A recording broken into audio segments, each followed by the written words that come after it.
Estimados estudiantes. Y entonces, según nuestro programa, el punto número 5 de la primera unidad es lo relativo a la lógica matemática y el derecho. Y ustedes dirán, bueno, pero ¿qué tiene que ver la matemática con la lógica jurídica? Pues tiene mucho que ver. Tiene bastante que ver, ¿verdad?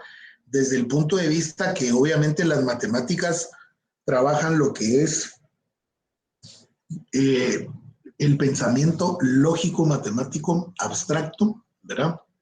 Que nos ayuda precisamente al desarrollo de el raciocinio, el desarrollo de los juicios, el desarrollo crítico, ¿verdad? O sea, es decir, nos contribuye mucho precisamente a la lógica. Y de esa cuenta es de que he seleccionado a Alejandro Martín Maldonado, ¿verdad? Para que nos comparta el día de hoy. Es un profesor, es un filósofo, un matemático colombiano, de verdad. Y entonces me ha parecido muy interesante el abordaje que él tiene precisamente y didácticamente cómo es que él lo aborda.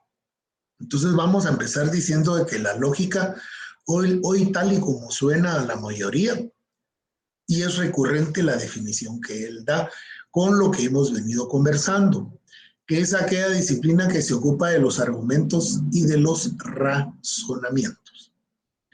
Hoy tiene interés tanto para las matemáticas como para la filosofía, pero también para las distintas ciencias como la física, la biología, de manera muy particular en la medicina y por supuesto para el derecho. Es quizás en esta última donde la crítica de argumentos ocupa un lugar tan fundamental como en la matemática.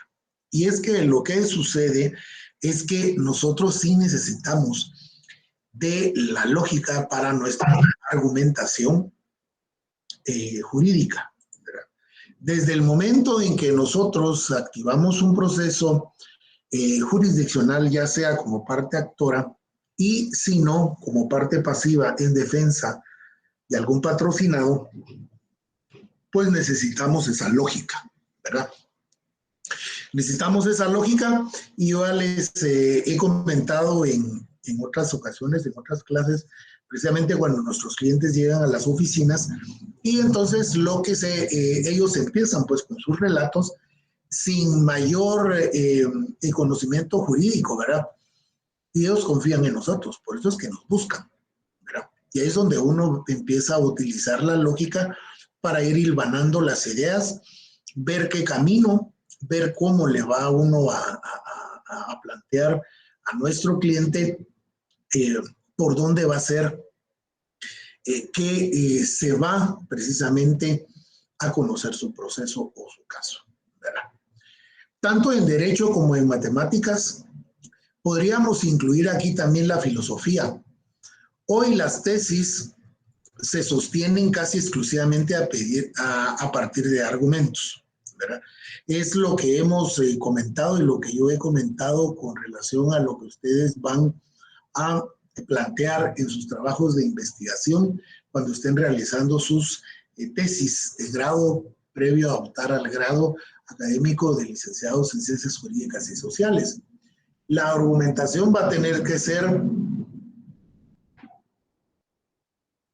la idea circundante sobre todo su tema, ¿verdad? En la física, los experimentos tienen un lugar clave para establecer la verdad de las teorías.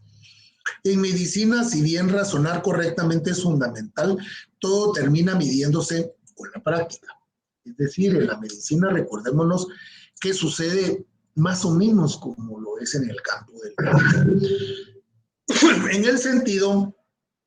En el sentido de que pues el médico va a extraernos toda la información en base a la entrevista que nos realice, a la información que nosotros proporcionemos como pacientes de un médico. Entre muchas cosas, el médico considera, por ejemplo, la edad, el sexo, la forma de vida, dónde vivimos, a qué nos dedicamos, cuánto medimos, cuánto pesamos.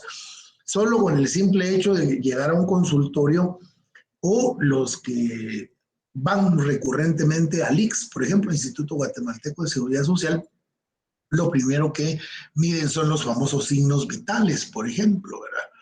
Y en fin, entonces va a ser un acercamiento con el paciente, pero definitivamente, ¿verdad? Y claro, los médicos se hacen su idea, y entonces lo que ocurre es de que pues nos envían a hacer análisis y exámenes.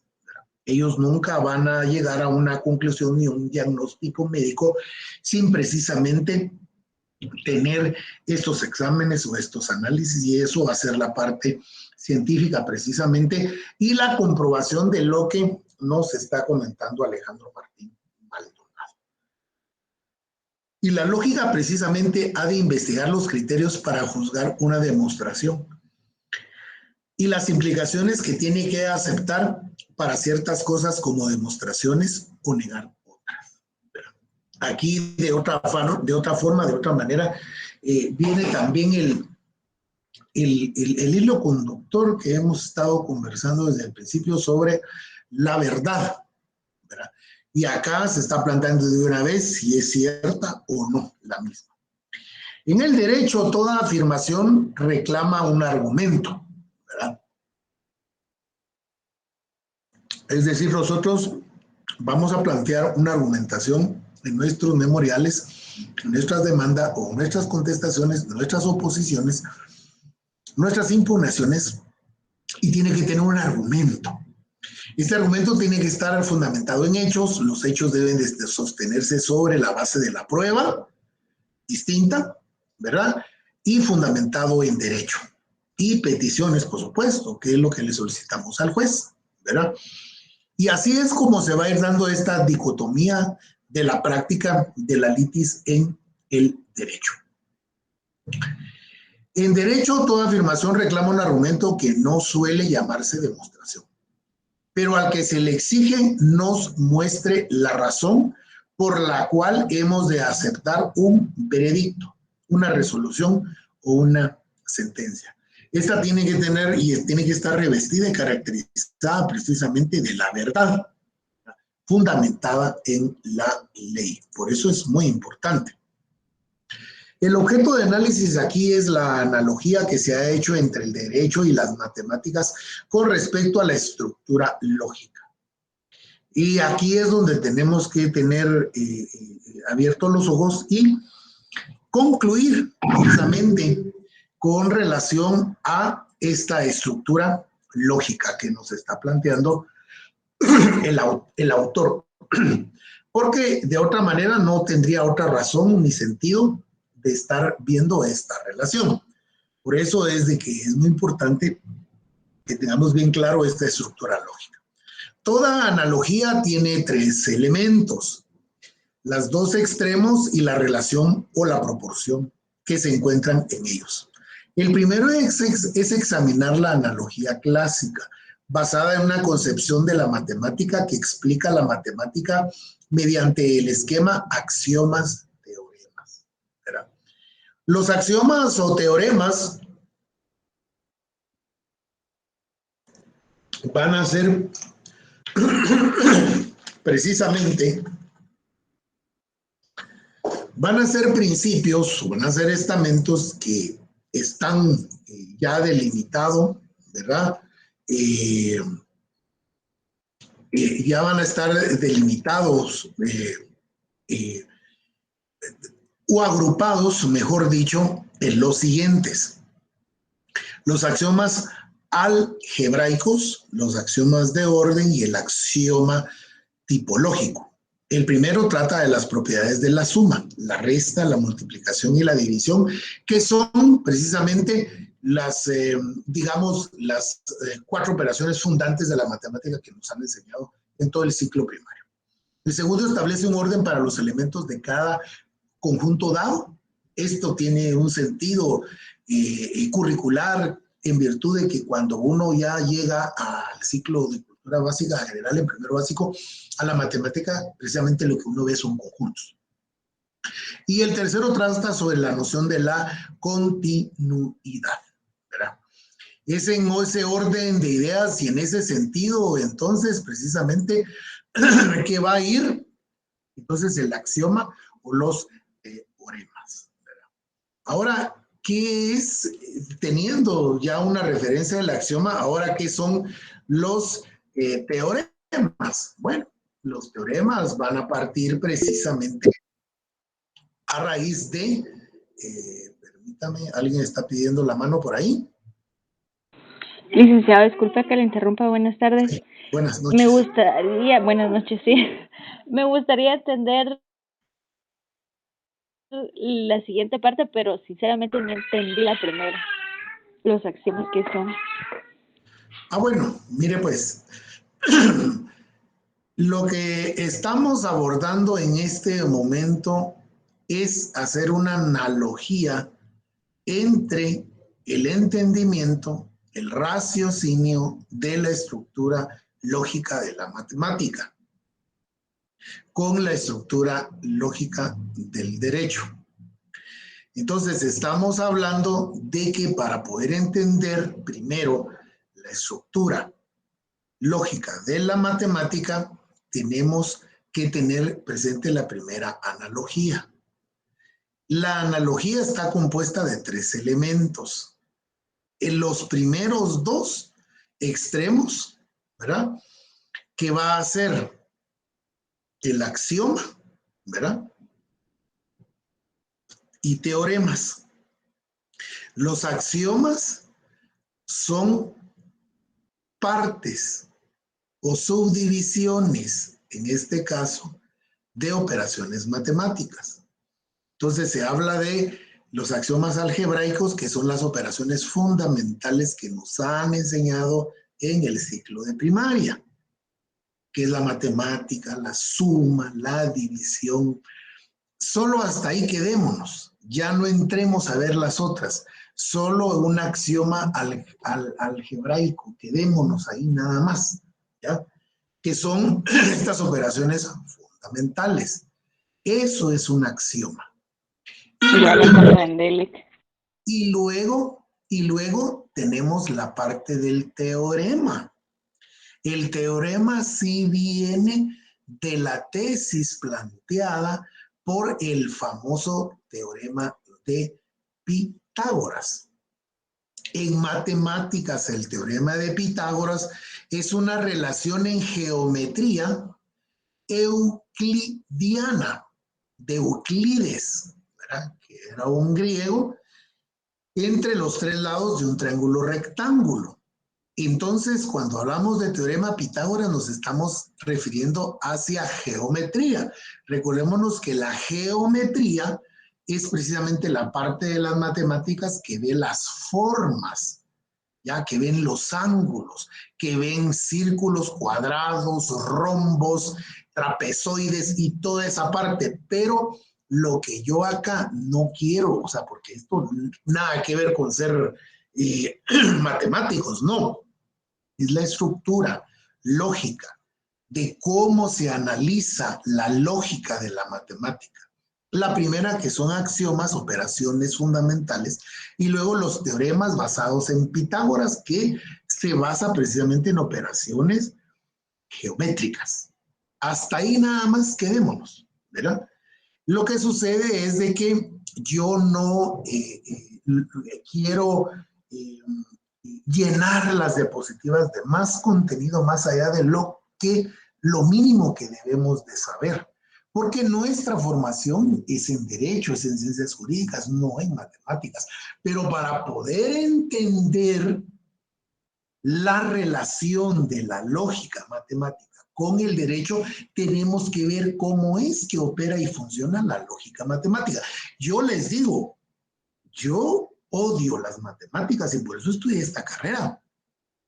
Pero el programa de curso me obliga a que yo tenga que entender cómo funciona la lógica matemática porque es parte del programa de curso. Pero Francisca y cualquier otro compañero, no importa.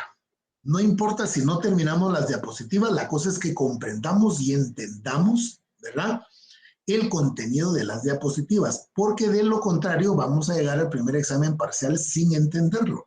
Y cuando yo les pregunte, ustedes no van a poder tener el hilo conductor de lo que se les está preguntando. Entonces, sí está muy bien, Francisca, no tenga pena, para eso estoy, para explicar el contenido de estas diapositivas.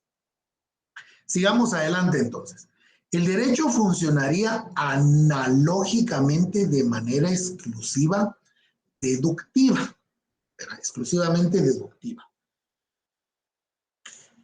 Cuando nosotros hablamos de una metodología deductiva, ¿verdad? Nos estamos refiriendo a que es un procedimiento de investigación que utiliza un tipo de pensamiento que va desde un razonamiento más general y lógico basado en leyes o principios hasta un hecho concreto. Eso es fundamental en el derecho. Yo subrayaría: el derecho funcionaría analógicamente de manera exclusiva. Yo lo subrayaría. Es decir, es un método lógico que sirve para extraer conclusiones a partir de una serie de principios. Y el derecho se basa fundamentalmente en principios. En principios de todo tipo de orden legal.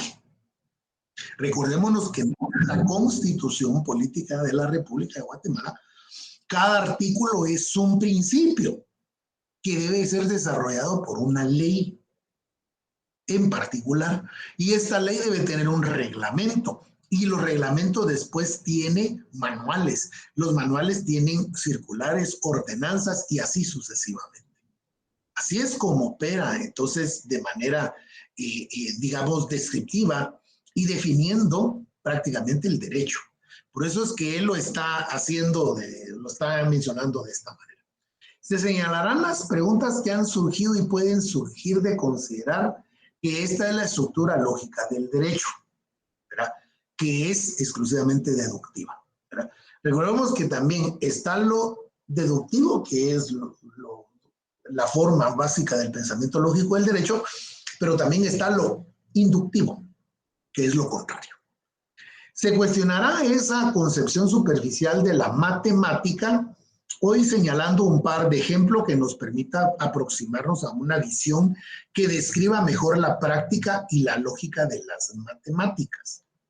A partir de allí se plantearán unas cuestiones que surgirán de intentar llevar una reflexión análoga en el caso del derecho. Lo que intenta el autor aquí es encontrar una analogía entre la lógica matemática, ya descrita anteriormente, con cómo está planteado la lógica del derecho. De una forma de explicación formal de la verdad matemática, podemos decir que la forma tradicional, como suele explicarse la verdad de los enunciados matemáticos, es mediante el esquema, axioma, teoremas, ¿verdad? O sea, para poder entender las matemáticas hay que sumar, dividir, restar y multiplicar. Eso es lo básico que tenemos que saber. Y luego los teoremas, el teorema de Pitágoras, ¿verdad? Eso es básicamente, ¿verdad? Y cuando nosotros estamos viendo, por ejemplo, los teoremas, el teorema de Pitágoras, estamos viendo la geometría, y entonces ahí ineludiblemente tenemos que ver todas las figuras, ¿verdad?, de la geometría, ¿verdad?, los ángulos, los puntos, ¿verdad?, toda esa parte que en algún momento pues lo vimos. Demostrar un teorema consiste en señalar cómo se produce la proporción enunciada a partir de los axiomas y definiciones de la teoría. Porque entonces después resulta que yo necesito de un axioma, o sea, de una operación matemática para poder, ¿sí?, para poder deducir, ¿verdad?, la proporción de este axioma, ¿verdad? Eso es muy, al final se auxilia, ¿verdad? Una de la otra precisamente para poder enseñar. Además, cuando una proposición se deduce de otra, la verdad de las primeras implica la verdad de las proporciones deducidas, ¿verdad? Porque al final, pues, son proporciones las que se miden ahí. En este caso, la verdad, el enunciado del teorema se heredaría de la verdad de los axiomas. Y es que fíjense ustedes que las matemáticas, como lo comentábamos la vez pasada, las matemáticas no mienten. Las matemáticas son exactas. Las matemáticas son, tal vez, digámoslo, del lado del pensamiento humano, es esa parte, de hecho, ¿verdad? Nosotros en nuestro cerebro, nuestros hemisferios, derecho e izquierdo, lo tenemos subdividido. Y una de las subdivisiones es precisamente el pensamiento lógico matemático. ¿Verdad? Está dividido el cerebro por hemisferio derecho e izquierdo y tenemos inclusive hasta 9 multiinteligencias, dicen los científicos. Y una de ellas es la inteligencia lógica matemática. Por lo tanto, si pretendemos que una demostración prueba que el enunciado es verdadero, deberíamos entonces suponer que los axiomas lo son, ¿verdad? Y es que al final así es, no hay de otra forma que no pueda ser. Pero ¿son verdaderos los axiomas? Se pregunta nuestro autor. Dado nuestro esquema, no cabría demostrar los axiomas, ya que ellos están a la cabeza del sistema. Pero es lo primero, lo principal. Por lo tanto, la verdad de los axiomas debería de ser de un orden distinto al de los teoremas. ¿Verdad? Como él es matemático. Hay dos posiciones clásicas. La primera, los axiomas son verdaderos, evidentes, y los axiomas son convencionales. La primera parece aún tener mucha aceptación y no es raro incluso escuchar a matemáticos defendiendo tal posición, que son verdaderos, evidentes. La segunda es más popular entre los filósofos, aunque cada vez son más los matemáticos, especialmente los que son afines a la lógica, quienes estarían inclinados a sostenerla. Al considerar seriamente aquella afirmación según lo cual los axiomas de la matemática constituyen verdades evidentes, muy pronto surgen preguntas de este tipo. ¿En qué sentido evidentes? ¿Cómo pueden ser evidentes? ¿Dónde miramos para ver la verdad de los axiomas? ¿De qué forma ellos muestran su propia verdad? Dos ejemplos de teorías matemáticas que pueden servirnos para ilustrar estos problemas son la geometría y la aritmética. A saber, la primera es la más propia para hablar con términos visuales, en virtud de que son trazos, ¿no? Como lo implica el lenguaje de la evidencia. Al ver, pues uno ya se forma una idea, ¿verdad? La segunda, en cambio, trata de números, de ítems con los cuales nos queda más difícil decir que tengamos una relación perceptual directa. La geometría fue durante siglos del modelo para toda ciencia que quisiese ser demostrativa, tanto así que cuando se escribía de esa forma se hablaba de more geométrico. La ética de Spinoza, uno de los ejemplos más particulares de la tentación de escribir de esta forma. Adelante, Emerson. Eso lo quería agregar, licenciado, que en el tiempo del teorema de Pitágoras, ¿Cómo no? él hizo su demostración de una forma visual, que eso prácticamente es geometría. Excelente, así es correcto. Muy bien, muchas gracias por el aporte. ¿Qué era esto de ética Spinoza, verdad? De Spinoza. Es un tratado del filósofo neerlandés Baruch Spinoza. escrito entre 1661 y 1675 y publicado póstumamente, o sea, ya al morir en 1677. Es su obra más conocida y apreciada, pues contiene la mayoría de su concepción filosófica. Spinoza proyectó dar a conocer la ética al menos 2 años antes de su publicación definitiva, pero en carta de agosto de 1675 comunicó a su amigo Oldenburg que se vio forzado a retirar el manuscrito de la imprenta a causa de una campaña de asechanzas por parte de teólogos y filósofos cartesianos que consideraban ateo el libro. De todos modos, copias del mismo o fragmentos circulaban ya desde años atrás, al menos desde 1661, aunque rehusó entregar el manuscrito a Leibniz, imagínense, nada menos y nada más aquí, en París en 1675, por considerarlo imprudente. Una copia manuscrita se llegó a manos del Santo Oficio en Roma, donde la Santa Sede intentó también impedir su publicación 4 meses después de su edición. El gobierno neerlandés prohibía su difusión de dicha obra. En la Ética, Spinoza intenta demostrar un sistema filosófico plenamente coherente que se esfuerza para ofrecer una imagen objetiva de la realidad y por comprender el significado de la vida ética, siguiendo un formato lógico paso por paso, definido en torno a la naturaleza de Dios, la mente, la servidumbre humana y las emociones y el poder de la comprensión, moviendo desde la consideración de lo eterno a especular sobre el lugar de la humanidad en el orden natural, libertad y el camino a la felicidad posible. Entonces, en ese sentido, pues es una referencia lo que les acabo de leer con relación a la obra de Spinoza, ¿verdad? Que en ese sentido, pues es importante tenerlo solo como referencia. Esto, por supuesto, es un extra, es para tenerlo antecedente y no va a ser objeto de examen. Hoy precisamente uno de los hechos que marcó la historia de la geometría fue la reflexión alrededor de los axiomas que Euclides llamó postulados, escogencia, terminología acerca de los cuales podemos reflexionar un poco más adelante.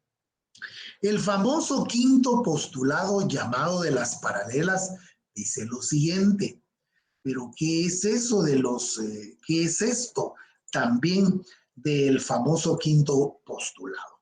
¿Verdad? El famoso quinto postulado de Spinoza siempre, ¿verdad? Formula este quinto postulado, ¿verdad? Precisamente con el objeto o en el sentido acerca de líneas paralelas que lógicamente equivalen a la afirmación en una superficie plana, ¿verdad? En ese sentido, acá lo que pretende ilustrar el ejemplo es precisamente este postulado, o sea, tenía varios, pero en este caso el número quinto, ¿verdad? Se suponía que eran 2 rectas que se intersecan con una misma recta, y si los ángulos internos suman menos que 2 rectas, ¿cómo estas 2 rectas se cruzan de ese lado? O sea, la lógica matemática trata precisamente de despejar y de querer explicar este cruce que se da con relación a ello. Se trata de una verdad evidente. ¿En qué sentido?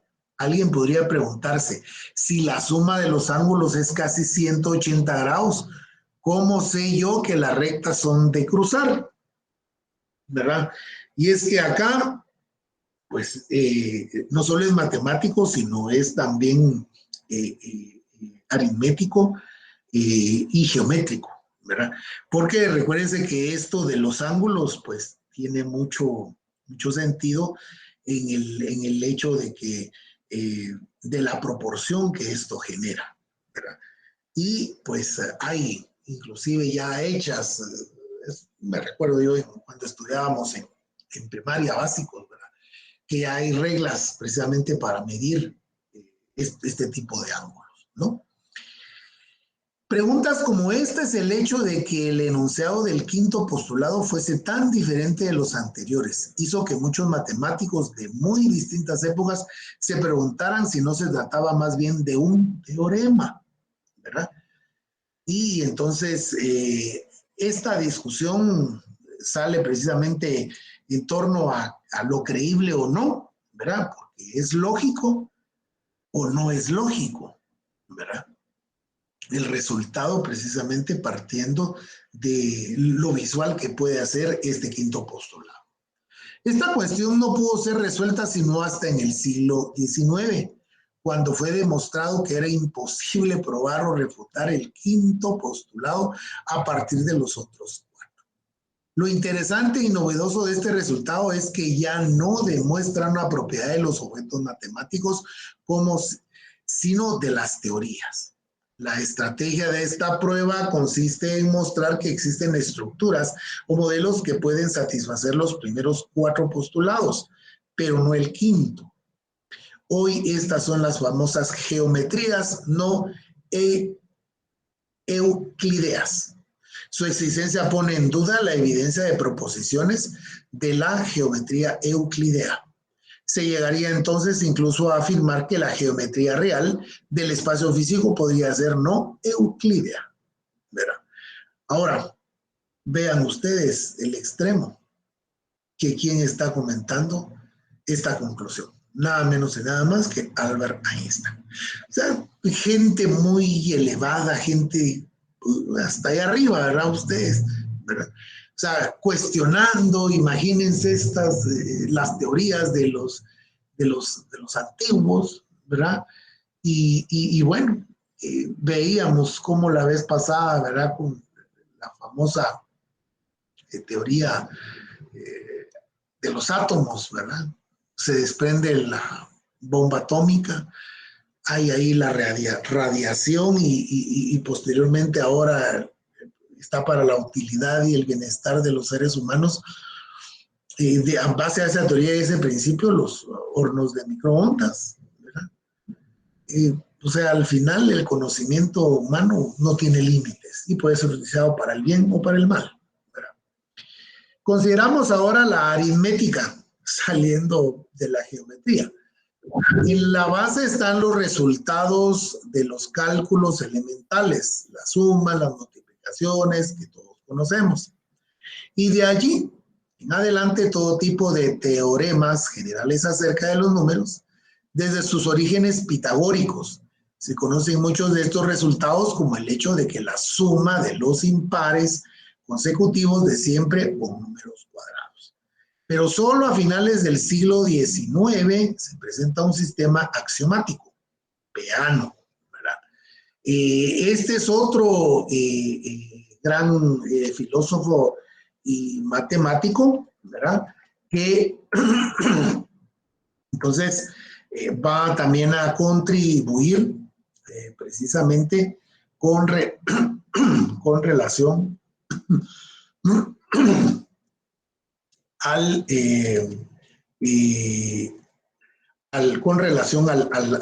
tema visto, ¿verdad? Giuseppe Peano es un matemático lógico, ¿verdad? Nacido en Turín en abril de 1932, ¿verdad? Conocido por sus contribuciones a la lógica matemática y a la teoría de los números. Peano publicó más de 200 libros de artículos, la mayoría sobre matemática. La mayor parte de su vida la dedicó a enseñar en Turín, ¿verdad? Es en ese sentido precisamente que entonces él contribuye precisamente y por esa razón es de que está acá citado, ¿verdad? Como un referente. Pero a raíz de eso entonces el autor se pregunta cómo se demostraban ante las proporciones, qué garantizaba su verdad, incluso asumiendo que los axiomas eran implícitos. ahora que son explícitos y en qué sentido se pueden decir que son evidentes. ¿En dónde se mira ahora para ver si valen o no por los números? ¿Verdad? Entonces, en todo este análisis, precisamente, ¿verdad? Es que todo radica con el pensamiento lógico-matemático en el sentido de que si es una forma de apariencia y la operación, ¿qué es lo que da ese resultado? Y no, ¿verdad?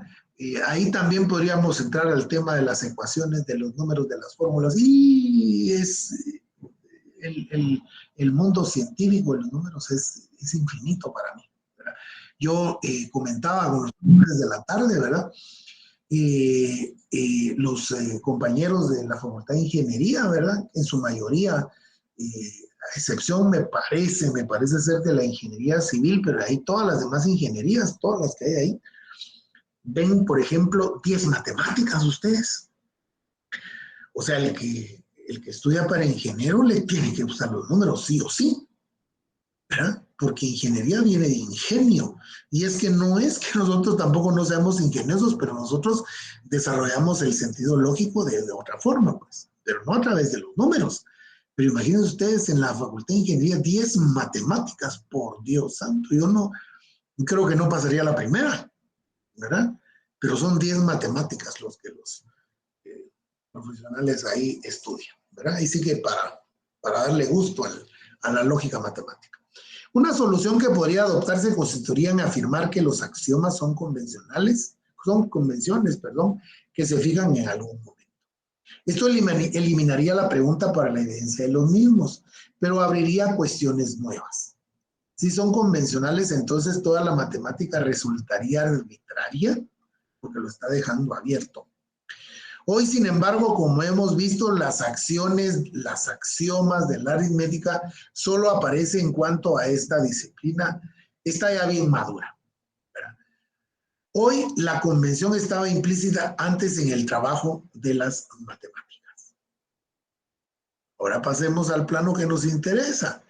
Después de haber pasado por este relajo de la lógica matemática, de querer tratar de buscar y de entender la lógica de la matemática.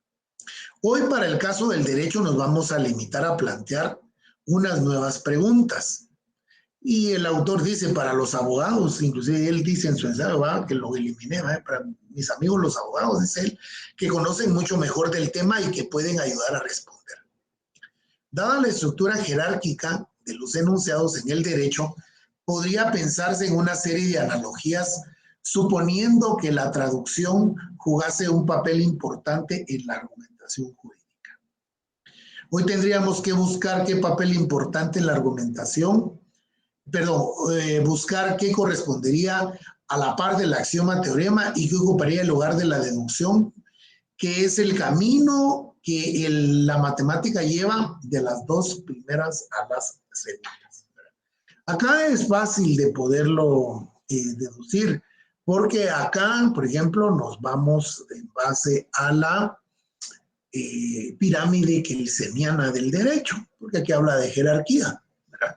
Entonces tenemos en primer término la norma constitucional, y luego la ley formal, ¿verdad? Luego los reglamentos, los acuerdos gubernativos, los acuerdos ministeriales, las resoluciones, los oficios, las ordenanzas y demás, ¿verdad? Eso es fácil de poderlo esquematizar y no complicarse tanto la existencia. El paraxioma teorema podría corresponder en teoría del derecho a la pareja o al principio de leyes o en la práctica jurídica a la manera como se argumenta en un caso a partir de los códigos, ¿verdad? Recordémonos que acá básica y fundamentalmente tenemos que partir del principio de legalidad, que más adelante lo vamos a ver en derecho penal, es el artículo primero, ¿verdad? No hay un crimen ni apenas sin la ley, ¿verdad? Es el principio fundamental, ¿verdad?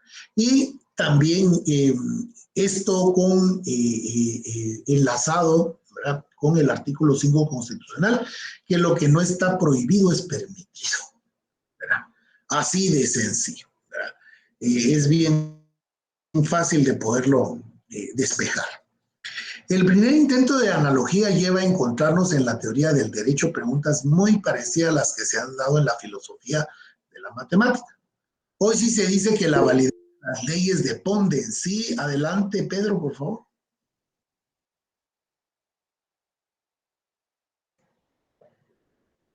Compañero Pedro. Buenas noches, licenciado. Disculpe, se me activó por error. No se preocupe, siempre sucede eso. Y es rápido el dedazo ahí ustedes, pero yo les doy ahí el micrófono para que puedan plantear cualquier duda.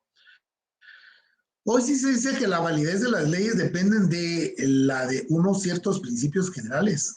Somos llevados a preguntarles, ¿qué sostiene entonces los principios del derecho? ¿Verdad? ¿Son intuitivamente verdaderos? ¿Son verdades naturales o son convenciones sociales? Lo que sucede acá en el caso del derecho, recuérdense que para que una norma tenga validez y tenga vigencia, al menos si es internacional o extranjera, debe estar fundamentado y basado en un tratado o una convención, como comenta acá. Luego debe de ingresar al sistema jurídico para que tenga validez en el sistema jurídico nacional, a través primero que haya sido suscrito por el Ejecutivo, que conforme con la Constitución Política, hablando de eso, ¿verdad? Hay una pugna ahorita ahí ahora entre el gobierno de Guatemala, Ministerio de Relaciones Exteriores, la Cancillería, con la embajada nada menos y nada más que del Reino Unido, ¿verdad? La embajada del Reino Unido ha invitado a los ilustres y excelentísimos magistrados del Tribunal Supremo Electoral a hacer una visita de cortesía a la embajada, nada menos y nada más, para que la embajada pues tenga de primera mano y en primer orden comunicación e información sobre el proceso electoral.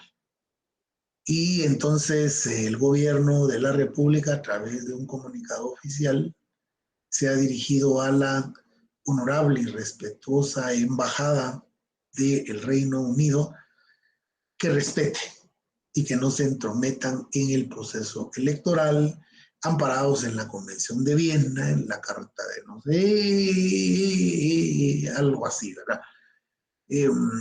Yo consideraría que es más o menos un poco lo que sucedió con Colombia, solo que con Colombia sí hubo intercambio de versiones y de comentarios de los presidentes, tanto de Guatemala como de Colombia. Acá no, ¿verdad?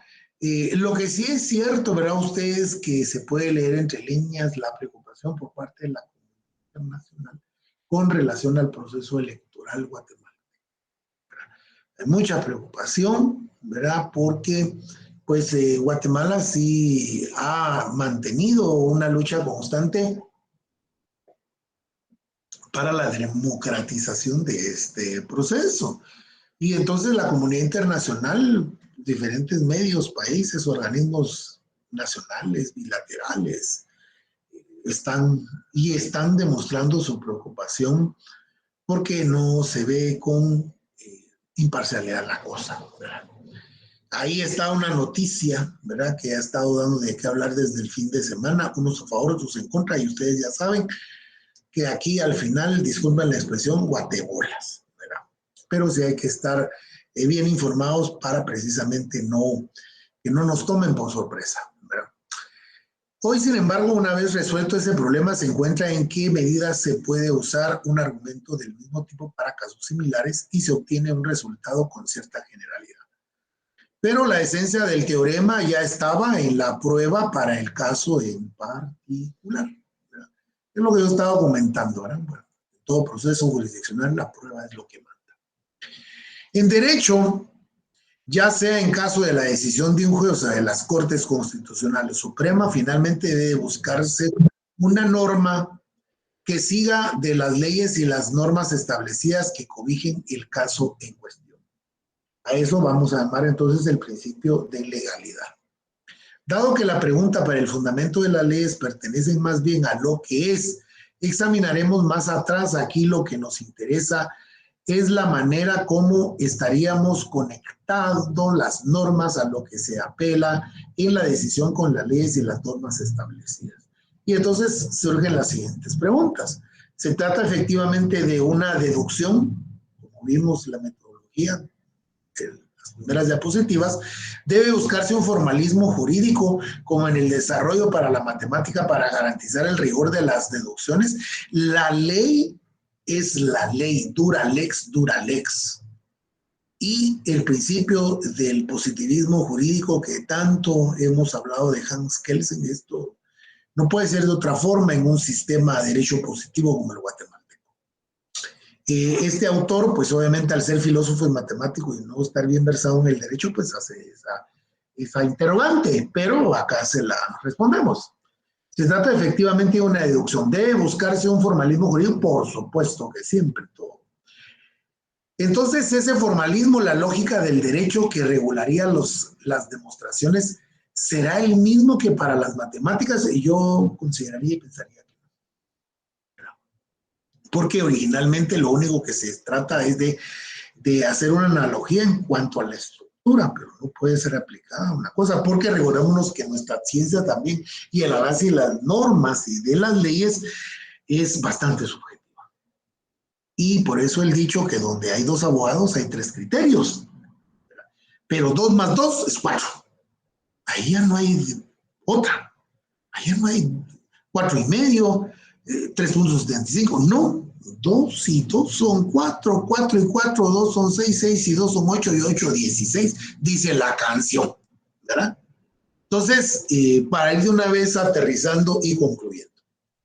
Ya vimos que el derecho, el par, axioma, teorema puede corresponder a cosas diferentes en el derecho. En el caso de la que pregunta de los principios del derecho, deberíamos notar que en matemáticas los principios de los axiomas no son un caso alguno el fundamento, sino que más bien dependen de los teoremas. Sin embargo, los axiomas siguen jugando un papel clave en la organización de las matemáticas, en la forma como han de ser clasificados sus conceptos y presentando sus resultados. Los principios del derecho tienen un interés que vaya más allá de una búsqueda de fundamentación, y es que lo que sucede, al menos en derecho administrativo, les voy a decir, compañeros, está el principio de legalidad, el principio de juridicidad o juricidad, ¿verdad? Que son básicamente lo mismo, solo que cuando hablamos del principio de legalidad tendemos a la reglamentación, y cuando hablamos del principio de juridicidad o juridicidad tendemos a el fundamento no reglamentario como es el de la legalidad. Pero a falta de esto, entonces vamos a utilizar deducidamente, ¿va?, el pensamiento metodológico de la deducción, que entonces tenemos, porque no puede haber ámbito que no escape a la regulación jurídica o legal. Entonces no podemos tampoco ir por la vida, por ejemplo, con el principio 5 constitucional, ¿verdad? Artículo 5 constitucional, lo que no está prohibido está permitido, pues, ¿verdad? Y bueno, no, todo tiene que tener una aplicación del derecho, pues el derecho es para regular las condiciones de los seres humanos que vivimos en sociedad. Y es una norma y es impositiva. Entonces, para eso son los principios generales del derecho. Para eso son los principios del derecho común o el derecho civil. Y si no, los principios generales del derecho administrativo. Pero no puede quedar así tan abierto. Pero nos interesa más aquí ver cómo la reflexión acerca de las matemáticas nos invita a pensar la práctica cotidiana del derecho. Pues eso es lo que estamos esperando, ¿va?, desde que empezó la diapositiva. La manera como se escogen las leyes, hoy cómo se toman las decisiones jurídicas, bueno, pues es una cosa cómo es que se emiten y otra cosa es cómo se aplican, ¿verdad? Cómo se emiten, ahí ya sabemos, ahí está el proceso regulado en la Constitución Política y en la Ley Orgánica del Organismo Legislativo, en el caso de Guatemala. Y luego la aplicación, ¿a quién corresponde? Pues a la administración pública o al sistema de justicia. ¿Cómo se relacionan las leyes y las normas escritas con la práctica? Ese es un problema en Guatemala. Porque una cosa es lo que la ley dice y otra cosa es lo que sucede en la práctica, ¿verdad? Como quien dice, echa la ley, echa la trampa, pero eso ya no es problema de nosotros. Y al menos en la facultad, y cuando yo imparto el curso de Derecho Administrativo 1 y 2, o el curso, perdón, de Derecho Procesal Administrativo, yo siempre le digo a mis estudiantes, estimados estudiantes y compañeros, yo les voy a enseñar el cómo debiera ser, no el cómo es en la práctica afuera, que son dos cosas totalmente distintas y diferentes, ¿verdad? ¿Cómo se relacionan y cómo las normas se citan con la práctica? ¿Qué está antes, la ley o sus consecuencias? Yo se los pregunto a ustedes, ya ir cerrando ya estos, estamos a 2 diapositivas, pero ¿ustedes qué piensan? ¿Qué está antes, la ley o las consecuencias? Los escucho. Pero no todos, uno por uno. Buenas noches, Diana. Gracias. En mi caso yo considero que primero está la ley y pues posterior sus consecuencias, porque después de haber cometido una falta tenemos que pagar por ella. Muy bien, gracias. Byron. Muy buenas noches, licenciado. Considero también lo mismo que dice la compañera. Creo que primero está la ley y luego nuestras consecuencias, ya que por ella va a ser dictada la misma ley. Así es, sí. Ahí no hay pierde, ¿verdad?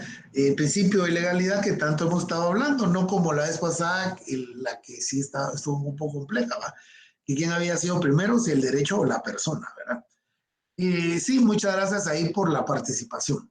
Hemos descrito para hoy las matemáticas una dinámica que va desde los teoremas y los axiomas, donde primero se obtienen unos resultados particulares y luego va articulando una teoría formal. En derecho sería interesante analizar también este tipo de dinámicas. Es la forma en que las decisiones de los jueces y de las cortes pueden ir determinando las leyes, o incluso la forma, las leyes pueden ser entendidas a partir de sus consecuencias prácticas. Están en juego aquí 2 tipos de consideración. Uno más bien descriptivo, que tiene que ver con mirar efectivamente la norma, cómo está regulada con la trama argumentativa jurídica. Y otro quizás normativo, que se pregunta cuál sería la mejor manera de argumentar en el derecho. Es interesante mirar también cómo ciertas concepciones de la ley y de la argumentación jurídica en principio descriptiva han inspirado sistemas jurídicos normativos. Entonces, al hacer el análisis de la argumentación jurídica, no solo tenemos que mirar la forma como funcionan esos sistemas, sino la idea de la ley del derecho que los inspira. Podría haber una gran distancia entre la teoría normativa que inspira un cierto sistema jurídico y la práctica dentro del mismo. Y es que lo que sucede que ahí es donde entra la parte también de la sociología, de la antropología.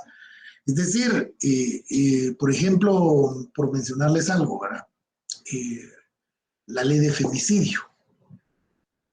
Se pretendió que bajara los datos estadísticos de violaciones de derechos humanos en contra de la integridad física de las mujeres y de toda manifestación psicológica de la mujer, inclusive hasta económico, psicológico, sociológico y demás, todo lo que está tipificado en el artículo 7 de la ley de femicidio. Sin embargo, no es así, porque nuestro problema pareciera ser cultural. Entonces, así tengamos la mejor ley del femicidio del mundo, si no se van a atacar las consecuencias originales de nuestra sociedad, esto no va a cambiar. Así nos impongan la mejor ley de femicidio del mundo. Tenemos que preguntarnos entonces cómo argumentan los jueces. Pero así es, Diana, lamentable, ¿va? Hoy un sistema como el nuestro, con un código claramente establecido, ¿qué conexión lógica existe entre las leyes y los veredictos? Hoy, y entre las leyes, las normas que regulan el comportamiento de los ciudadanos, hoy en qué casos el código no puede decidir qué es lo que hemos estado viendo. Miren, todas las cuestionantes, todas las preguntas, puntos de tesis ahí, y esto aplicado para cualquier cuerpo normativo o cualquier ley reguladora en nuestro medio. Con respecto a esta última pregunta, se ha debatido mucho últimamente en Colombia, obviamente porque el autor es colombiano, en especial acerca del papel que juega la Corte Constitucional. Por un lado, ella debe de vigilar que los proyectos de ley sean acordes a la Constitución. ¿Qué tipo de relación lógica es ser acorde? Es lo mismo que consistente. Por otro lado, cómo la Corte toma decisiones con respecto a la tutela que en principio tratan de casos particulares. Bueno, acá sí, pues él tendría que instruirse e informarse mucho bien cómo es que funciona el derecho, pero recuérdense que en el caso de la figura del amparo no hay ámbito que no sea susceptible de amparo. Yo he recibido 2 diplomados de Derecho Procesal Constitucional en esta Corte de Constitucionalidad de Guatemala y me recuerdo que en el último diplomado, una de las coordinadoras de magistratura nos decía que una vez vino una acción de amparo con ocasión de un partido de una mañana deportiva en un colegio en Quetzaltenango. Miren hasta dónde llegó el problema, ¿verdad? Entonces, es decir, hay casos de cosas, y en el caso del amparo, que se conoce ante el orden jurisdiccional, pues no hay ámbito que no sea susceptible de amparo, y eso la misma ley de amparo lo establece. Ahí vemos un ejemplo concreto de cómo los casos particulares no lo son tanto. Hay que ser convenientes en procedentes que sirven de decidir casos posteriores. Estos precedentes de alguna manera dejan de ser particulares para convertirse en esquemas o paradigmas que van a jugar un papel muy importante en las decisiones legales futuras. Una ley puede parecer lo más justa, lo más adecuada, sin embargo puede tener consecuencias que lo hagan inmanejable, inclusive indeseable. Esta relación entre la ley y sus consecuencias y el peso que quiera dar a los distintos lados de la balanza implican concepciones del derecho muy diferentes. Y es lo que sucede, que aquí el autor lo que está tratando de explicar es que el derecho no es lo mismo de la justicia. Eso hay que tenerlo bien claro. No la aplicación del derecho y no una norma debidamente, aprobada por el Congreso de la República es justa. Y si no, vean ustedes la iniciativa de ley creando el famoso superministerio. ¿Será que va a ser justo? No. Pero va a cumplirse con todos los procedimientos que la ley en la materia establece. Va a cumplir con mayoría calificada en el Congreso de la República por la alianza oficialista y el famoso pacto de corruptos que tanto comenta la sociedad civil abiertamente, pero de que va a ser legal, pero va a ser injusta, ¿verdad? Y es la parte que le hace falta a nuestro autor.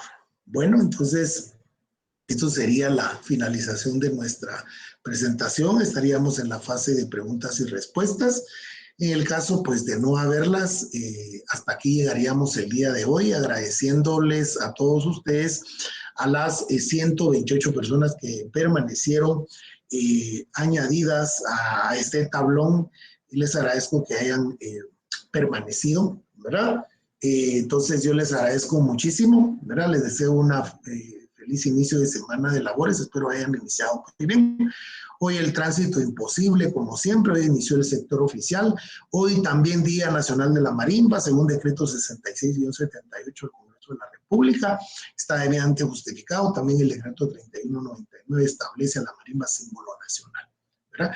Nos veremos entonces el día viernes, Dios mediante, y espero que el día viernes sí podamos comentar las noticias que nos aquejan como sociedad.